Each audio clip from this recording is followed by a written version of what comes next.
こんにちは、マダムサライです。いつもご視聴くださりありがとうございます。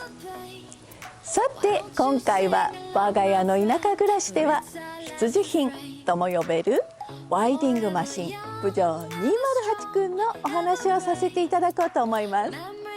視聴者様からたびたびコメントに寄せられるプジョー208くんのインプレッションなのですが、フランス車は分かるまでに時間がかかると某自動車評論家の先生もおっしゃっておりますので、一人のユーザーとして1年半近く乗った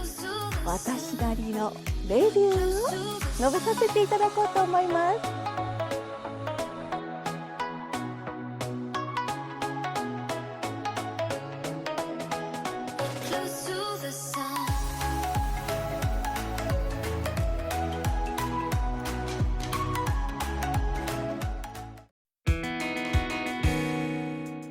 まず最初にプジョー208くんの簡単な生い立ちを説明いたしますと、2019年に D セグメントのコンパクトカーとしてジュネーブモーターショーで発表され、翌2020年23の国の自動車ジャーナリストで投票して選ばれるヨーロッパカー・オブ・ザ・イヤーを受賞しています。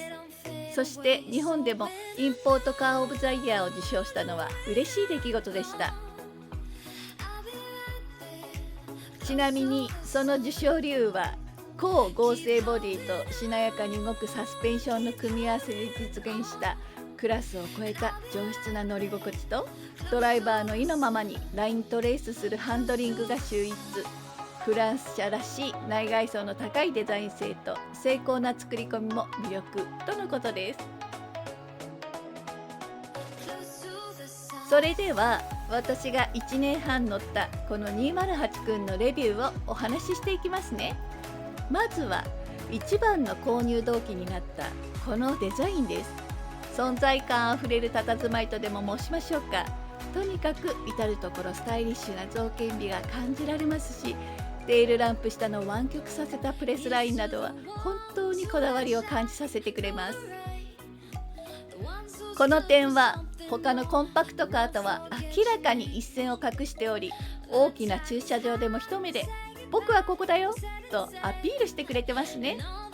それにピアノブラックのツートンカラー、これは本当に気を使いますが、やはりこのおかげでプレミアム感はありますし、なんとなくオーバーフェンダーっぽいところが二重丸。まあこのデザインで気になる点は、プジョーのライオンをモチーフにしたシグネチャーランプやヘッドライトの3本線などの、これは好みの分かれるところだとは思いますし、よーく見ると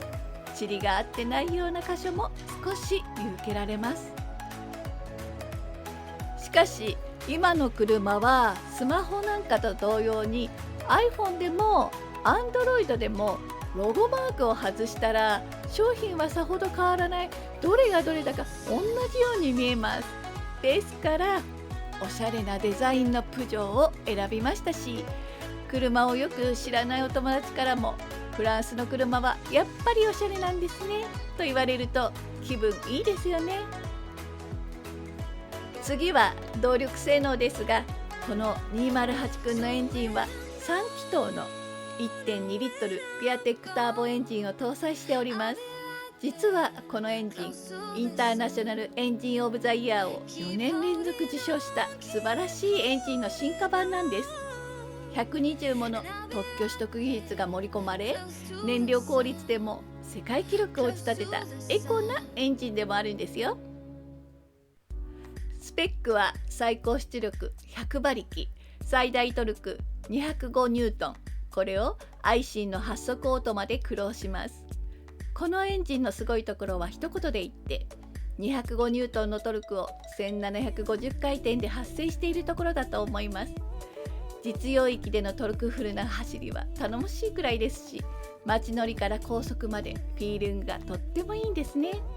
これはエンジンだけでなく、よくプログラムされた8速オートマが本当にいい仕事をしていると感じられますし、やはり重量が軽いのは正義です。でもやはり100馬力は100馬力、アクセル全開では100馬力なんだなぁと感じますが、日常使いではほとんど不満はありません。そうそう、肝心なことを言い忘れておりましたが、このプジョー君はパドルシフトとマニュアルモード、そして走行シーンに合わせてエコ、ノーマル、スポーツの3段階の切り替えができます。スポーツモードではレスポンスが若干向上したフィーリングになり、室内のスピーカーを通して疑似エンジン音が流れます。まあこれは演出としては面白いのですけれど、せっかくなら WRC 並みのエンジン音にしちゃったらなおさら良かったと思います。続いては走行性能、走行フィーリングです。実はデザインもさることながら、この車のハンドリングに驚いて購入の背中を押されたと言っても過言ではありません。 FF なので期待はしていなかったのですが、初めて試乗した時にあれ FF だよねと思わず聞き直すほど良かったんですね。専門家ではないので新しいプラットフォームのうんぬんかんぬんは分かりませんが、とにかく旋回性能がすごいんです。 FR と錯覚してしまうほどリアがよく動いて、そして粘ってくれるので気持ちよく旋回していくんですね。俗に言うホットハッチではないですけれど、本当にハンドリングマシンと言ってもいいと思います。 FR 信者の古典的な主人もこれにはびっくり。それにプラスして F1 並みのショーケーステアリングがクイックそのもの。そしてこのステアフィールなのですが、停車時は軽く、走り始めると急にずっしりとした手応えになる味付けなんです。ここまで走りにこだわっていることってすごいと私は思います。続いては車内ですね。これは長所と短所が混在します。まずは短所。これはコンパクトカーなので仕方がないのですが、やはり後席が狭いこととラゲッジスペースが小さいことでしょうか。もちろん街乗り程度ならば大人4人でもなんとかなりますが、長距離となると後席は厳しいものがあります。ですから後席は子供用と割り切ればギリギリファミリーカーとして使えるかな。でもこのサイズでドア4枚は使い勝手があるので助かりますよ。そして長所なんですが、これは多数の評論家さんの試乗レビューでも詳しく述べられているので割愛しますが、コンビシートや 3DI コックピットのメーター、それに傷つきやすいのがたまに傷ですが、ピアノブラックで仕上げられたパネルなどクラスを超えたプレミアムな雰囲気がおしゃれな空間を演出していますし、質感も高いです。でも私がユーザーとして一番の長所を挙げるならば座席シートを挙げます。座り心地やホールド感は抜群ですし、まあこれは人によっては窮屈だと感じるかもしれませんが、何より今まで往復1000キロのロングドライブにも何回か連れ出しましたが、本当に腰が痛くならないのです。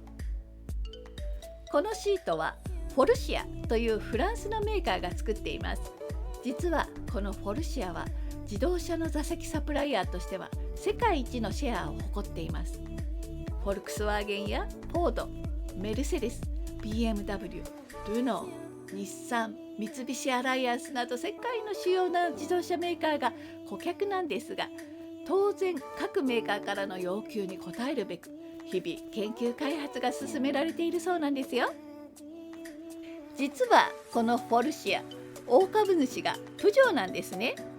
このプジョーが B 席で最強のシートを作れと命じればできないわけがありません。そしてできたシートが208君に搭載されたのですから悪いわけがありません。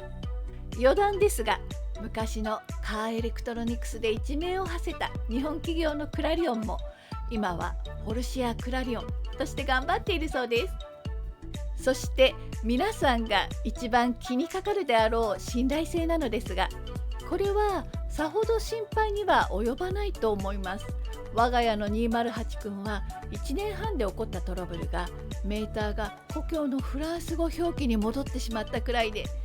参考までに上の娘もシトロエンを乗って5年近くなりますが、定期点検以外ではディーラーにお世話になっていませんから、よく聞かれるほど神経質にはならなくていいかと思います。最後に私のまとめのお話になりますが、1年半乗った上での総評を申しますと、100点満点中の80点くらいでしょうか。走りに関しては2人のパーソナルユースとしては文句なしに楽しいですし、 B セグメントのコンパクトカーとしては質感も高いので、ちょっと人目を引きたい方にはおすすめかも。はい、いかがでしたでしょうか。私の1年半乗ったプジョー208くんのレビュー。